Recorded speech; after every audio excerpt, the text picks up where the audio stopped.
Bonjour.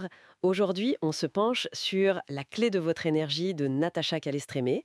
Un livre qui fait le lien, disons, entre émotion, énergie et puis notre santé physique. Oui, c'est ça. L'auteur s'appuie beaucoup sur son histoire personnelle, ses propres épreuves. Et l'idée principale, si je comprends bien, c'est que nos problèmes, même nos maladies, ce ne seraient pas juste des fatalités. Exactement. Plutôt des sortes de messages en fait.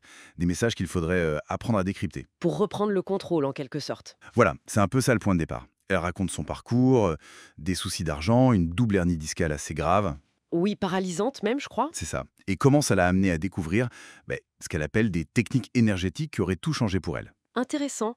Alors, comment ça s'articule dans le livre? Par où on commence? Ben, le point d'entrée, c'est souvent les blessures émotionnelles. L'auteur s'inspire pas mal, on le sent, de Lise Bourbeau. Ah oui, les fameuses 5 blessures. Rejet, abandon. Humiliation, trahison et injustice. C'est ça. Et l'idée forte, c'est que ces blessures, elles n'influencent pas que notre manière d'être. Non, justement. L'hypothèse, c'est qu'elle pourrait aussi se manifester dans le corps, physiquement. Et même attirer des situations qui se répètent. Voilà, c'est ce lien corps-esprit qui est vraiment exploré en profondeur. Le livre propose une sorte de grille de lecture symbolique. Un décodage, tu disais. Genre, une douleur au genou, ça voudrait dire quoi, par exemple? Bah, selon cette approche, ça pourrait symboliser une difficulté à plier, tu vois, à céder face à quelqu'un ou à une situation. D'accord. Et ça va même plus loin, avec l'idée de transmission, d'une génération à l'autre. Oui, tout à fait. L'idée que des émotions très fortes, vécues par des ancêtres, pourraient laisser une trace. Une sorte d'empreinte. Mhm. Qui impacterait notre propre santé. C'est ça. Ce qu'elle nomme les héritages émotionnels.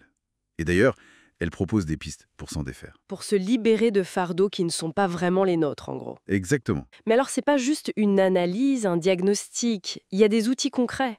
Elle parle de protocole énergétique. Qu'est-ce que c'est Alors ça, c'est sauf des exercices pratiques, des démarches actives. L'un des plus connus, c'est le recouvrement d'âme. Recouvrement d'âme.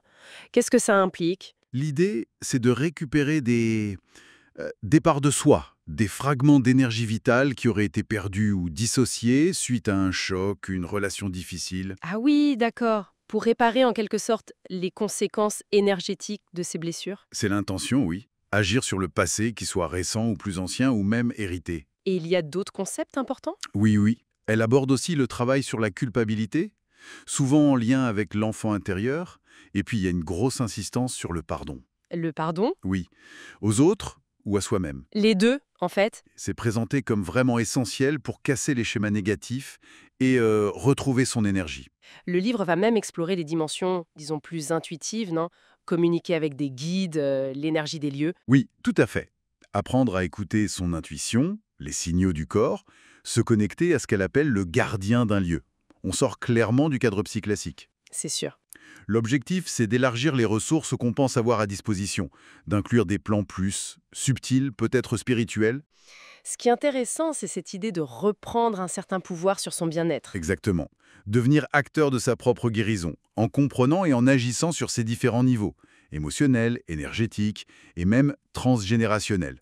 Et avec des outils très concrets finalement, même pour des idées qui peuvent paraître un peu abstraites au départ. Oui, elle essaie de rendre ça opérationnel. Par des rituels, des visualisations, elle postule que l'intention, l'énergie, c'est des leviers puissants. Donc pour résumer un peu ce qu'on a vu, ce livre nous invite à voir nos difficultés, nos symptômes, comme des... Des panneaux indicateurs. C'est une bonne image, oui. Et des indicateurs qui pointeraient vers des blessures, souvent anciennes ou héritées. Et il offre une sorte de boîte à outils énergétique et symbolique pour essayer d'y répondre. Et c'est une approche assez hybride en fait. Hmm. Ça mélange de la psychopopulaire, une certaine spiritualité, et puis des techniques énergétiques qui viennent d'un peu partout, ou de son expérience à elle. Le postulat de base étant que l'esprit, l'intention, peuvent avoir un impact direct sur notre corps et notre état général. Tout à fait. C'est une perspective particulière, c'est sûr.